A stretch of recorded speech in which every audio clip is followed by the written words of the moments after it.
Hello, my wonderful friends. It's time once again for a story. I know you're excited. I certainly am. So let's get right into this. This is from Reddit user Honey Tea. My Neckbeard story? Here's a question. I don't know why I'm saying. You can see that. It's in the title. Whatever. Hi, Moonhorse. Hi. I waved. I don't know why I waved. And hi to Sango. She's actually not here at the moment, but she'll say hi too as soon as she can. You make me so happy when I listen to your readings, especially that you express your emotions to the stories you read, and that makes it feel more real. Oh, well, thank you very much. I'm happy that you enjoy them, and I'm always happy to, do this kind of stuff for you guys. It's awesome. I like it. So I'm not really sure if this guy was a neckbeard or just a creep, but he was definitely something. This is a kind of short story, and I apologize in advance for my writing below. Because of my ADHD, I didn't pay attention in class when we were learning how to punctuate, plus my teachers really didn't give a shit, so yeah, sorry. It's fine. Our cast. Myself, I was about 13 or 14 at the time, short, maybe 5'3". I'm taller now. I was and am rather skinny. I have long brown wavy hair, and I don't really consider myself all that attractive. I mean, some people might, but I don't really see myself as neckbeard bait, really. Maybe this guy just thought I was a lolly? I don't know, he didn't really seem to be into that kind of stuff. Anyway, I was also kind of childish and could be a little oblivious at times. I suffer from anxiety and depression, and at the time, I was doing pretty good and I could at least socialize for a little while. I suffer from anxiety and depression, and at that time, I was doing pretty good. I could at least socialize for a little while, but after a few things with this guy, I became more self-conscious and nervous.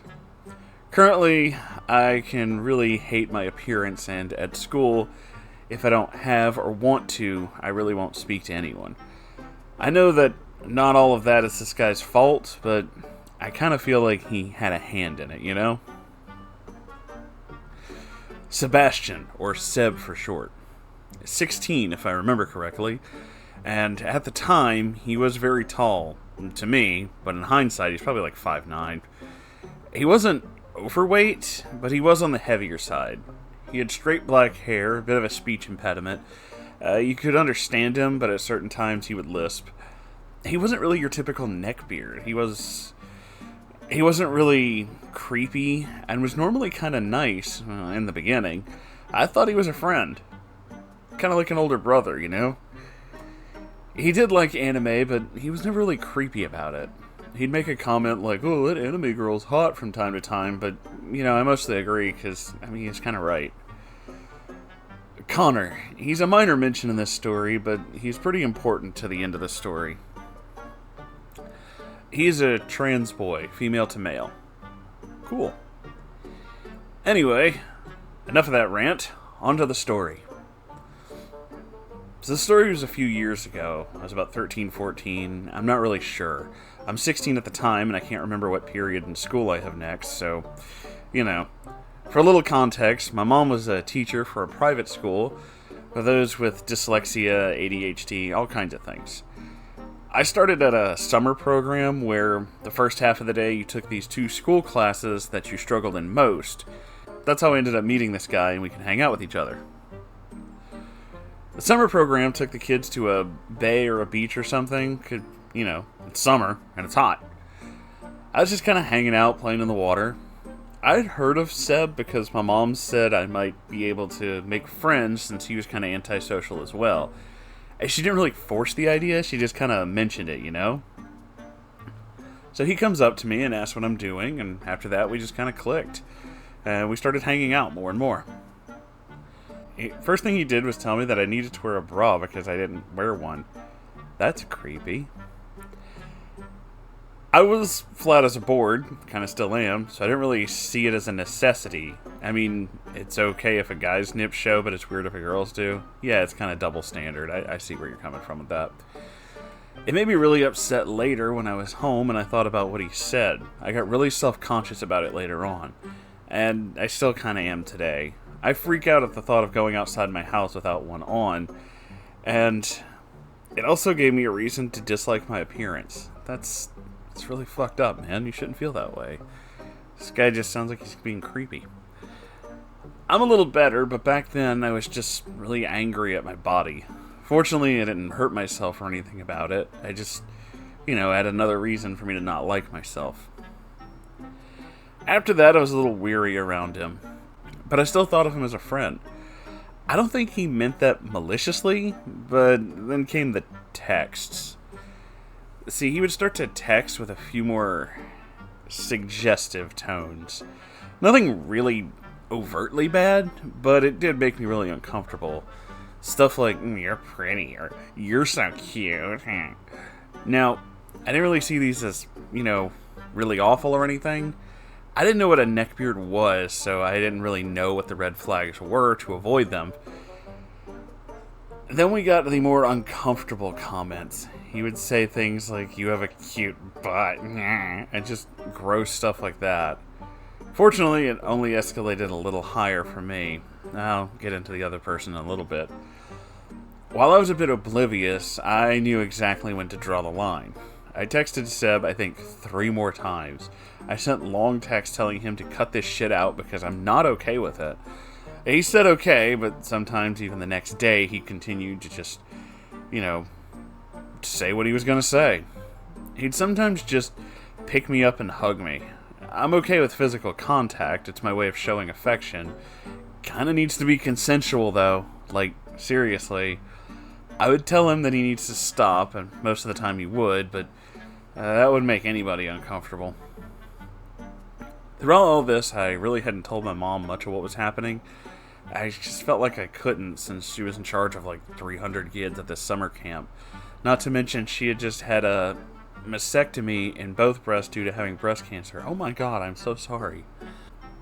I knew she was under a lot of pressure, and I just didn't want to make it worse. She's doing great now, by the way, no need to worry. That's good. Whew. Got a little worried there for a minute. That was kind of hard. I'm extremely close with my mom, since she was able to tolerate me when I was a lot younger, and was sensitive to every little thing. Eventually I told her, after it was mostly all over. Nearing the end of our friendship, I was trying to distance myself from him. He would sometimes just give me handmade gifts, which I didn't keep. I think around this time, I was just fed up and I blocked him on my phone and just didn't talk to him. What's worse is my parents worked at a boarding school where the dorm parents for the girls.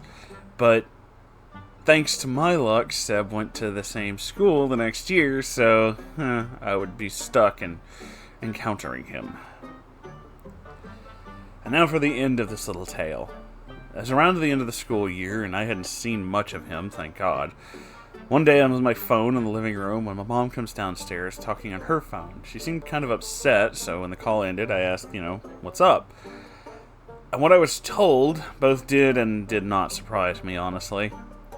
Basically, what my mom told me is that Seb had sent Connor, who had only just come out as being trans that year, very horrible and incredibly suggestive fanfics about trans things. Ew. Possibly even more, I don't know. I think it was really upsetting to Connor, rightfully so, and Seb got himself expelled. You can't make this shit up.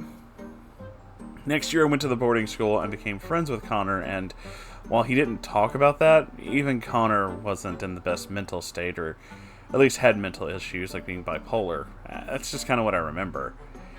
So yeah, that's me. Hopefully this is my only encounter with a person like this. I'm not sure if Seb was a neckbeard, but that's all I could think to call him. Sorry if this was a shorter story than others, but I hope you liked it. Shine on, Moonhorse, shine on. Well, you shine on too. And let's take a minute and unpack this wonderful thing that you've brought us. So, the question always comes with this one, do I think that he is a neckbeard?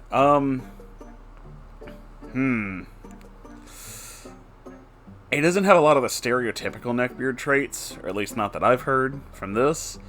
He's definitely a fucking creep, though. You're absolutely right on that. That a lot of that behavior is just not okay. A lot of that is just wrong on a bunch of levels. Making you feel bad about your own appearance is fucked up. Basically, not understanding people's boundaries, especially when you say to stop and how it makes you uncomfortable, is really fucked up. And the fact that he would send all that kind of shit to someone who didn't really want that or have any kind of interest in it is, yeah, that's royally fucked up. That's like a whole level of not okay. I mean, you can only blame so much on being, on being young. Everybody makes stupid mistakes when you're young, but there's a limit. Sexual harassment tends to cross over that limit. Eventually, you reach a point when somebody says, stop it, and you go, okay. But it seems like this guy's big thing was everybody who told him to knock the shit off, he just didn't care, and was just going to keep on going, despite whether or not, anybody was okay with his terrible behavior. Which is, yeah, it's pretty fucked up. I gotta be honest with you. It's kind of fucking horrible. I'm really sorry that you had to put up with that, dude. That's really fucked up. But, on the plus side, at least he's not in the same school with you anymore, so hopefully you'll never hear from him again, and I hope you and your friend Connor are doing great. I really just hate to hear that happens to somebody so young, Life is like that sometimes, kids. So stay safe out there. It's a really fucking weird world. Well, with all that being said, I want you to know that I love you. It's true. That's why I say it every episode. And if you would, please like, comment, and subscribe. Fucks with YouTube. It's kind of funny. They'll probably ban me for doing that one day. I don't care.